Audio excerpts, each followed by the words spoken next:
Good afternoon and welcome back to our early childhood conference.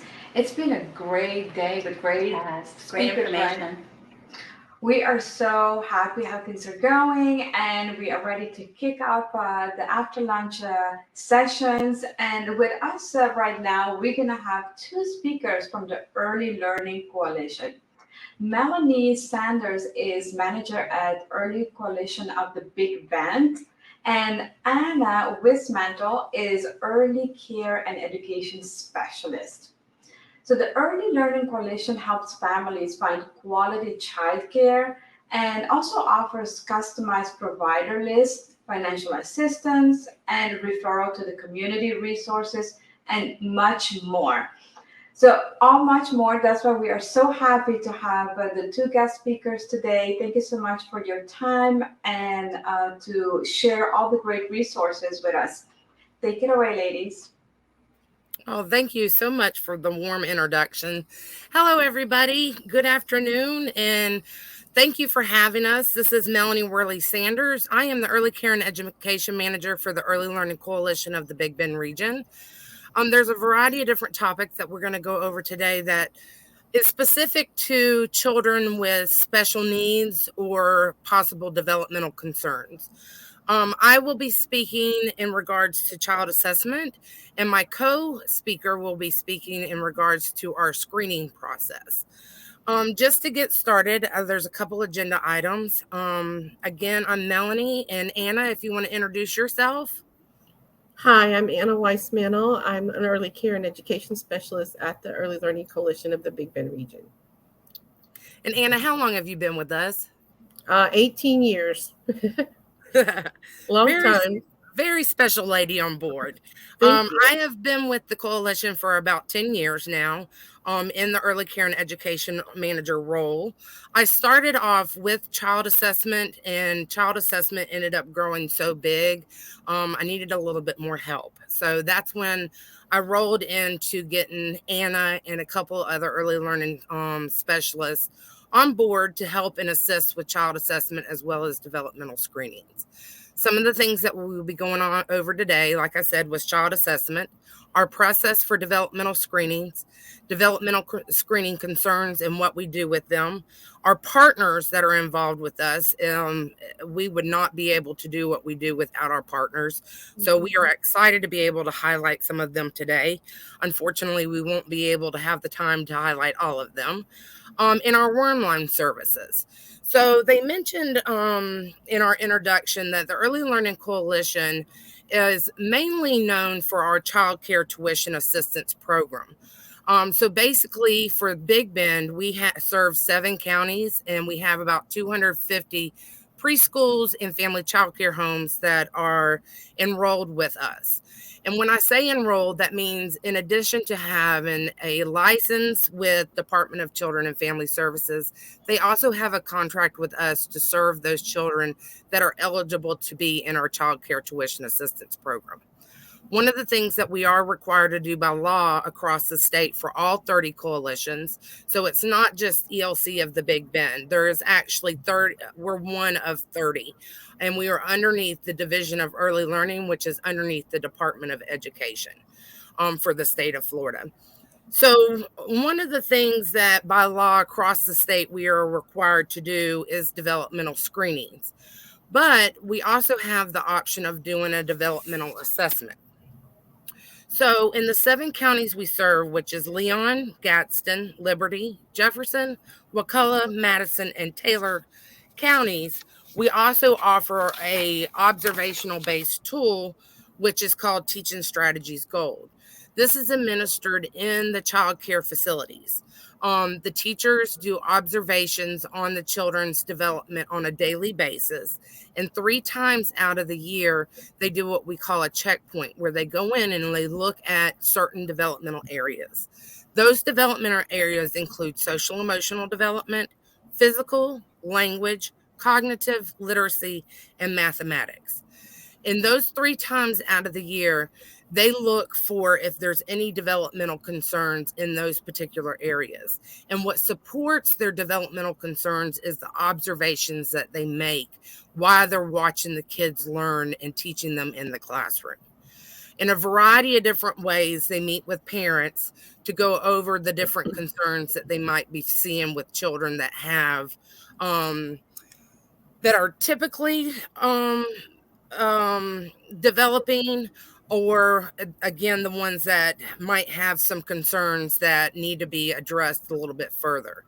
So basically, those parent-teacher conferences is normally what is held is to talk to the parents about different partnerships and other agencies that might be able to help with increasing those concerns. And that's where in the Early Learning Coalition of the Big Bend comes in. So we have a total of 6 specialists on my team that will respond to any kind of concerns that a child has when we do these assessments. Now, there is a difference between an assessment and there is a difference between a screening. So an assessment is something that goes year long. It is offered, again, through observations. It can be offered through a variety of different ways, but the state of Florida has chosen observational-based tools for us to monitor those areas of development. And then there is screening, which we do upon enrollment, and then we do annually as long as the kids stay in our services. Anna will be elaborating a little bit more on that. But just to give you a little statistics, the ELC of the Big Bend has used the tool for 10 years supporting preschools and family child care homes with identified ongoing developmental growth and concerns. So this tool can be used from being in an infant classroom, and we go all the way up until until they're 4 years old or going into kindergarten. So we could literally monitor the child's development again through infancy all the way up until them being 4 or 5. The tool helps teachers to communicate with parents what they are working on and why according to the assessment's results. So in fall and spring of this year, we almost assessed 450 children. 48 teachers became reliable in the tool. What does that mean? This is not a tool that we just administer to teachers and say, go out and administer it on the children. This is a tool where they have to go through a certain amount of training, as well as take a test to prove that they understand the developmental standards for the state of Florida to be able to administer this tool on the children in their classroom. The assessment periods, like I mentioned, are 3 times out of the year, and it's observational based. The next thing that we're going to get into is our ASQs. But before I do that, I wanted to make sure we didn't have any questions or comments. I'm not seeing any right now. So Anna, I'm going to pass it over to you. Okay. Since you have such a big role in this. Okay, yeah. All right. So first, let me talk about the screening tool we use. Is called Ages and Stages Questionnaire. There are 2 different tools. One is a developmental tool. The other one is a social emotional tool. For the developmental tool, it screens children starting at 1 month up to 66 months. And for the social emotional tool, the same, starting at 1 month up to 72 months. So it can tell us if there's any concerns. And as Melanie explained, the difference between an assessment and a screening tool is the screening tool is just a snapshot of that time. So it's really just looking at, hey, something could be going on. It doesn't diagnose anything that we need to look further. Okay, so that's what a screening tool is. And the tool we use, Ages and Stages Questionnaire, is respected by all professionals. So we've been using it for the whole time since I've been at the coalition. It's been around. And we offer, when Melanie was saying that we're screening the children yearly, we're required to do that. And when we send out screening results to parents, we also send out developmental activities that they can do to support their children, even if they're typically developing. So if we find that there is a concern, the tool has different phases. It has a below cutoff point. It has a cautionary, meaning they need more support in order to be successful. And then it has the one that is within normal limits. And that's how the scores go. So it puts the children in a range to where we know where we need to support them. Okay. Let's see. So the things that the developmental tool is looking at, that one is called the Ages and Stages Questionnaire 3. That one is looking at communication, gross motor, fine motor skills, problem solving, and social emotional. And then we have the social and emotional tool that is really focusing on that. It takes a big dip into seeing where the child is with their social emotional development. And so it's a very important tool that's been added on.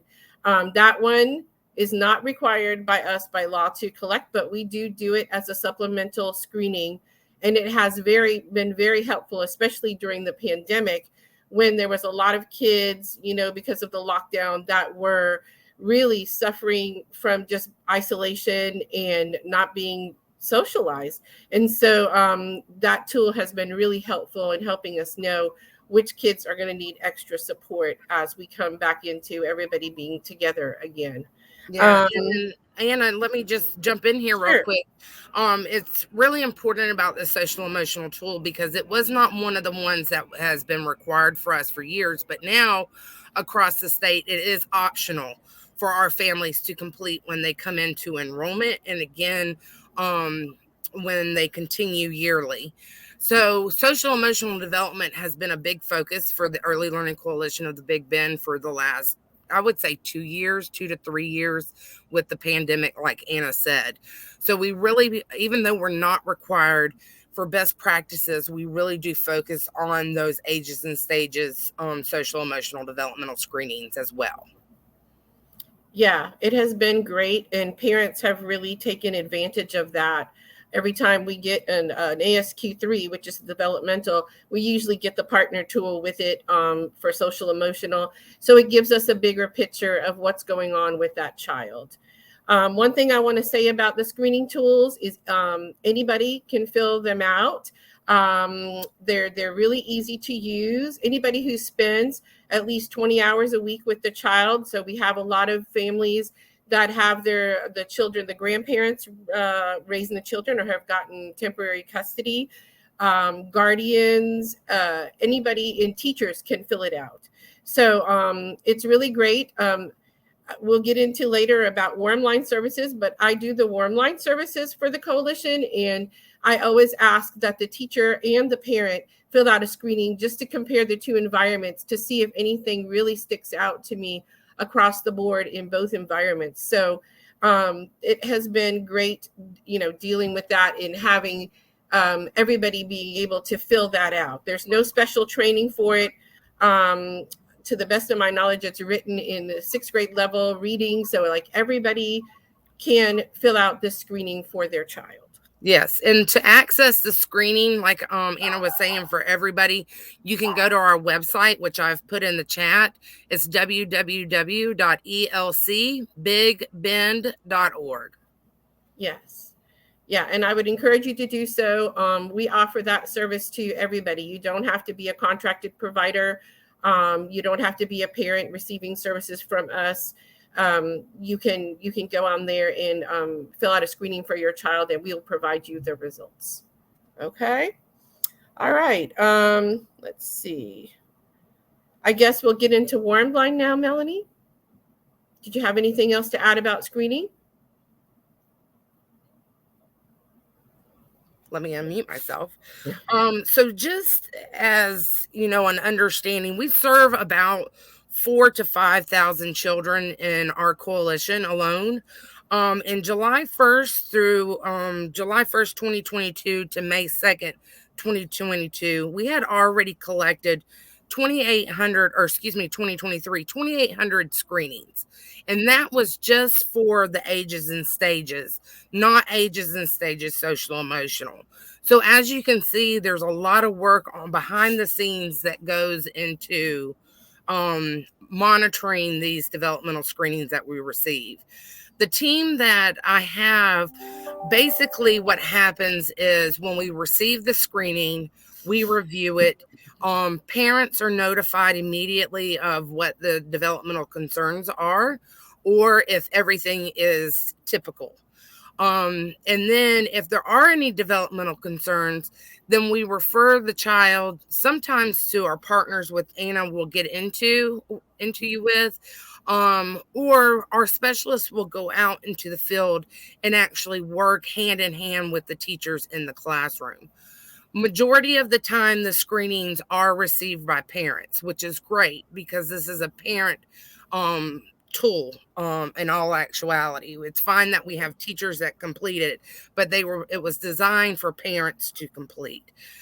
But we do, if they have concerns, get a second screening. So we'll start with the parent and then we'll go in and we'll get a second screening from the teacher. This gives us a little bit of an overview of both environments and what parent and teachers are seeing. So we can know if they are seeing the same thing or if there's a behavior that's particularly going on at home that we need to focus on versus at school or vice versa. There's a variety of different tools that we use when we go out as far as educational materials that are designed to those specific needs. All of our specialists are also certified coaches through University of Florida. So they know how to work with the teacher in that particular area and how to individualize for that child when they've got a full classroom to also focus on. And the specialists will go out and do these observations and work with the teachers on a regular basis until we feel like it's time for the child to be rescreened. And if at that time of rescreening, then basically what will happen is we will determine if we are going to refer out to other partners for a more in-depth screening and assessment to determine if therapeutic services need to be put into place for the child. As far as the families go, Anna works very close with a majority of our families. She does a lot of Zoom calls. We do not go into the home at the Early Learning Coalition, but we do a lot of virtual calls where we observe the child in their environment. She's definitely going to get into that. But I just wanted to expand a little bit more. We also have a team that works specifically on creating action plans for those children that have concerns. So if we get an ASQ screening, not only are we notifying the parent and going out into the classroom, but an action plan is created that we follow to help us stay on top of what we are doing with the family and the teacher. Anna, do you want to talk a little bit more about the partners that we use before we get into Warmline? Sure. We are referring children out to Child Find, which is an acronym for Leon County Schools for us in our area. And we're also using Early Steps, which I know was part of this conference, and referring kids out to that. And then the private agencies, we have some private resources. We use the Pediatric Behavioral Health Center for Leon County. They serve Leon County children only. But a lot of the private resources would need to be filed through insurance. So I usually will write a recommendation for a parent along with screening scores as proof for them to take to their pediatrician and provide them with a referral form to that private entity so that the doctor can make the referral and it can be covered by insurance. But their free resources would be through Early Steps and Leon County schools in our area, so Child Find or Fiddlers. Yeah, and we also have, and I'll let you elaborate a little bit more on this, is Behavioral Health Services and FSU Autism Institute. We do. We have the Autism Institute. They will do their assessment. They do it for children up to 5 years old. After that, and that's free, but after that, they will charge it to your insurance. Yes, we do have the Autism Institute. Mm-hmm. Okay. All right. And let's see. Community Screening Day. So So this is not necessarily something that is done completely across the state, but we do offer a community screening day, which used to be 2 times out of the year, but it has grown so much we are now at 3 times out of the year. And this is when, and Anna, if I miss anything, please jump in. Okay. But families that feel like there is a concern with their child can register for this community screening day, and it is a one-stop shop for them. We do ages and stages screening, both a regular and social emotional. We do hearing and vision, which we also do in the office. And then other partnering agencies come in, like Early Step Fiddlers. We do height and weight. They do another assessment on them that goes a little bit more in depth into development. And then what else is done there, Anna? Well, we have some of the retired pediatricians that come in. If we have a positive for hearing screening, for instance, they'll come and check the children out, look in their ears, and give the parents advice of what they should do, if they should go to the doctor or not, or they think they have an ear infection or it's earwax built up or fluid in the ears. So we do have the doctors there that usually there's one doctor or two that will volunteer and come. We've got FSU is there. We have all the agencies come together on that community screening day to provide this for families, and it's free of charge to the families. There's no charge. What just happened? Oh, sorry, Yeah. My screen went black for a minute. I thought we got disconnected. You're good. Okay. So basically, it's a great day. It takes about a couple of hours to go through the whole thing. We even have dental there, a dentist that does an oral screening and will give the family recommendations for that child going forward. If they do show with a concern, there are therapists there to meet with the family and talk about a plan, talk about services. So the community screening days are really great. Yeah, and it does take a couple hours. It is lengthy, but Mhm. you're seeing all the right people in one place. And what happens is after they receive a family facilitator that walks them through the whole process. So they're never alone jumping from room to room. They Right. have a specialist that is with them that knows exactly where they need to go and exactly what they need to do. And then at the end, there is a resource room that they go into. And if there are any concerns at all, that child leaves that day with an appointment for services, if not services in place. So that's why we call it our screening day one-stop shop. I think the last time that we had one was in April, and we served almost 60 families that come from not only just our big county, which is Leon, but now it's starting to spread into the outer counties. And those families are traveling in. And it's come to the point now that those outer counties are realizing what great opportunity this is for children in the community. So they are actually mimicking what is going on in Leon County. So those families don't have to travel so far for services. So it has turned out to be a great opportunity. Hearing and vision, I just want to elaborate on that a little bit more. A lot of the times when we get a screening in that shows that a child might have some communication problems, we jump right into a hearing screening. And we have found a lot of the times that the reason that a child is having those communication or even social emotional problems is because there's something wrong with the hearing. And it's really important because if we're finding concerns in social emotional and we're also finding concerns in communication, then it's very hard for the other areas of development to increase. So we start to see delays come in other areas as well because a child does not know how to regulate their behavior or to communicate the way that they need to. So once we get a hearing back or a vision back where there is a concern, like Anna said, there is a referral that she will use to go to that child's pediatrician, so they can get more referrals out to get a true hearing and vision test done. or vice versa, to make sure that they get the services that they need.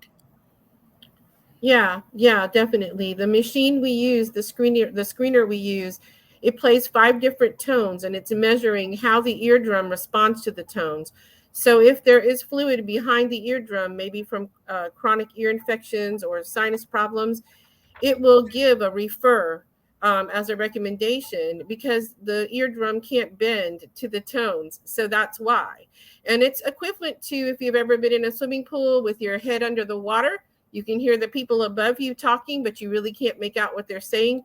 That's how the child hears. So they won't be able to articulate like they should as they're learning to talk. So if you ever have a child that has problems articulating, then getting the hearing tested is really, really important. Yeah. So, Okay. So far, just to recap, we've talked about child assessments and how that is something that's observational based and is done throughout the year. We've talked about ages and stages screening, which is a one snapshot in time that goes through and looks at those particular developments that Anna was talking about. And then we have the ages and stages social emotional, as well as hearing and vision. One of the things that we've also mentioned is that these are services that are involved with families that are coming into our services at the Early Learning Coalition. But what we really want to talk to you about is also what we call Warmline. And Warmline is Anna's specialty. Yes. So it is her night and day, and it is everything that she does to make sure that families that are not only in our services, but families that are not in our services also get what they need when they have a family that is concerned. So Anna, I'm going to turn it over to you. You can go ahead. I think we've got about 10 minutes left before we take questions. Okay. Sure. So the Warmline services is a free services to the community. You don't even your child doesn't even have to be attending a school. They can be home with you.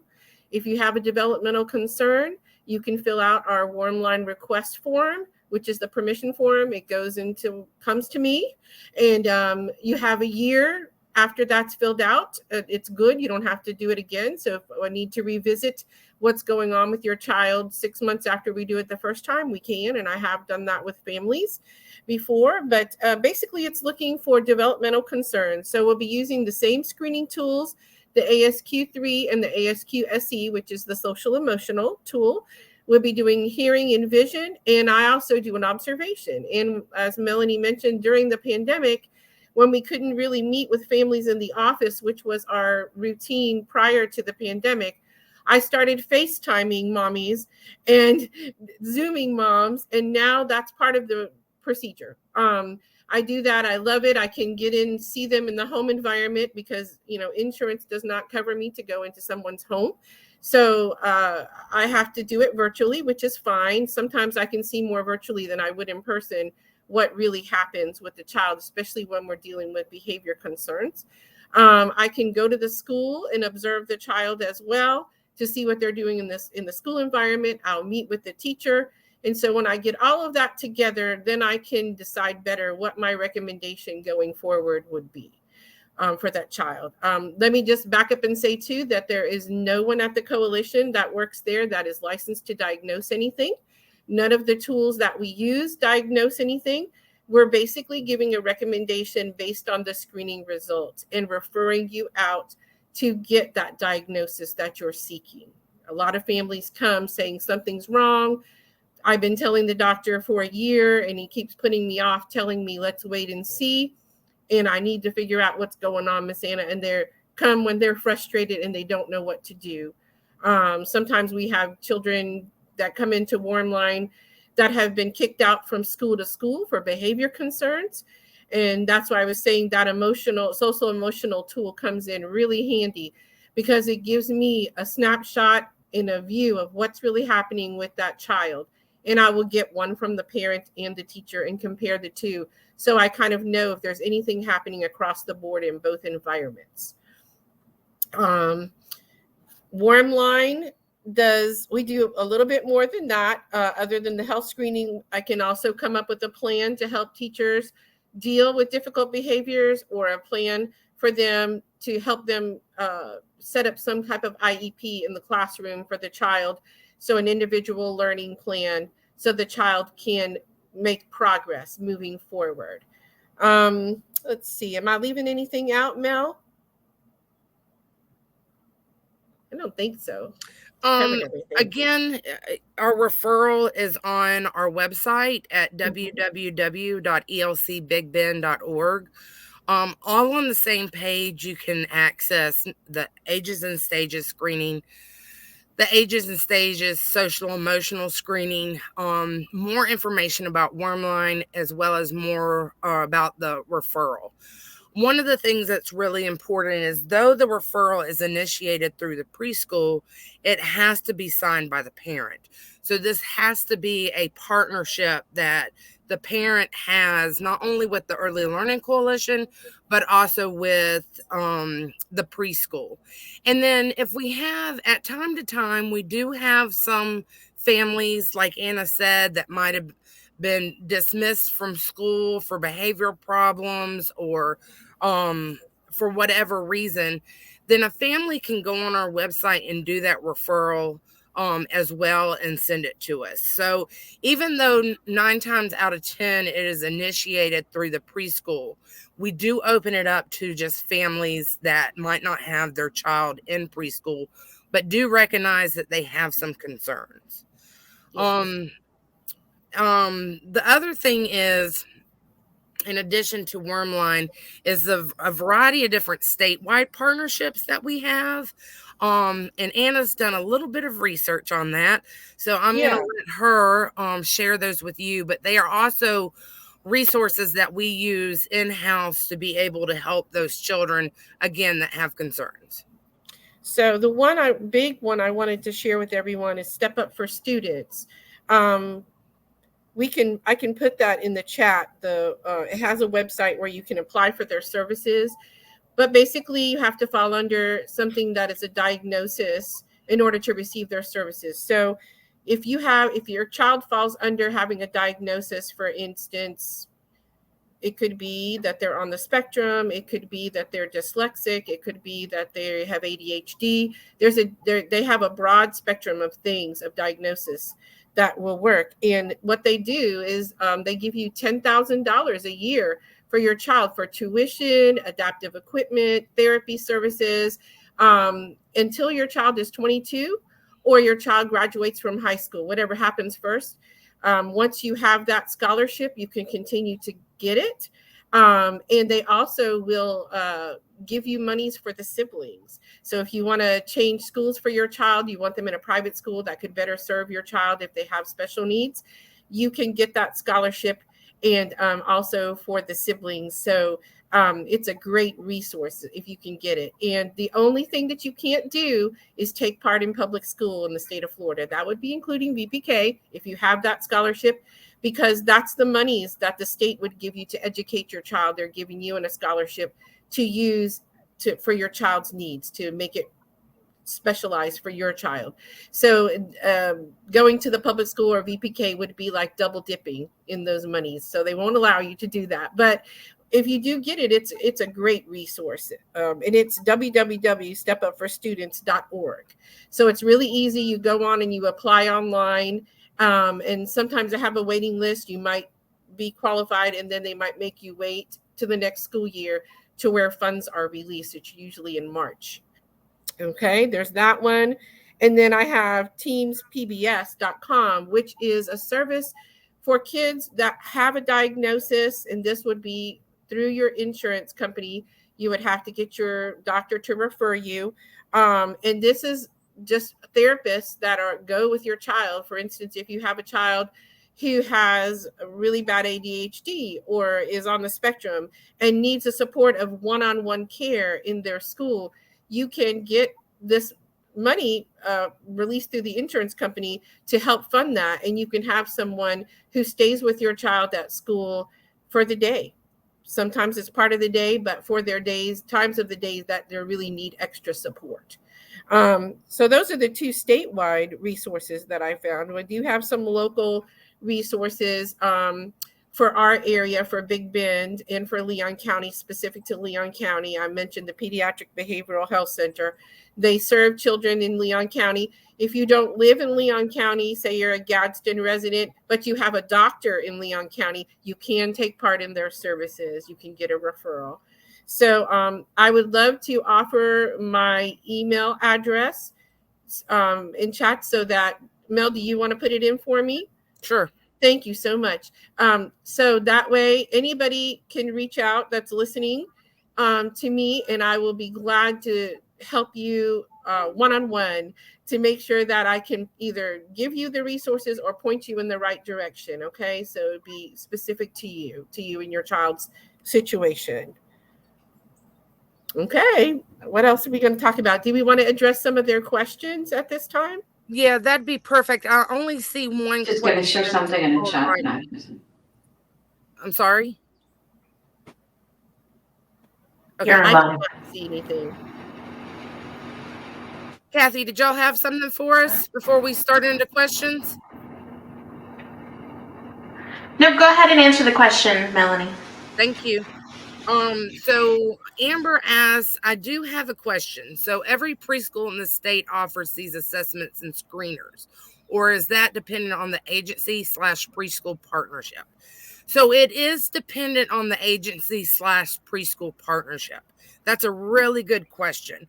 So like I said, there are 30 early learning coalitions across the state of Florida. If a preschool is contracted with that coalition, they are required by law to do the screenings. They are not required by law to do the assessments. We do encourage them to do the assessments. If they do it and they prove that their teachers are reliable, then what will happen is when they administer that assessment tool, we will give them a little bit more of additional funding to support those kids that they are working with. But as far as the screening tool, that is something that every child that receives services through the Early Learning Coalition is required to have between that age range that we mentioned. Amber, that was a really good question, and I'm glad I could clarify that from you.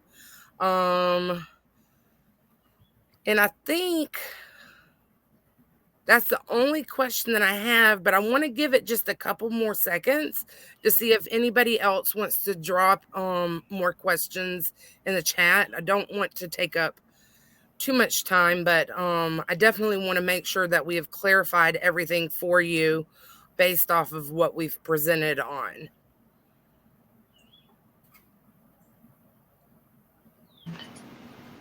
Okay.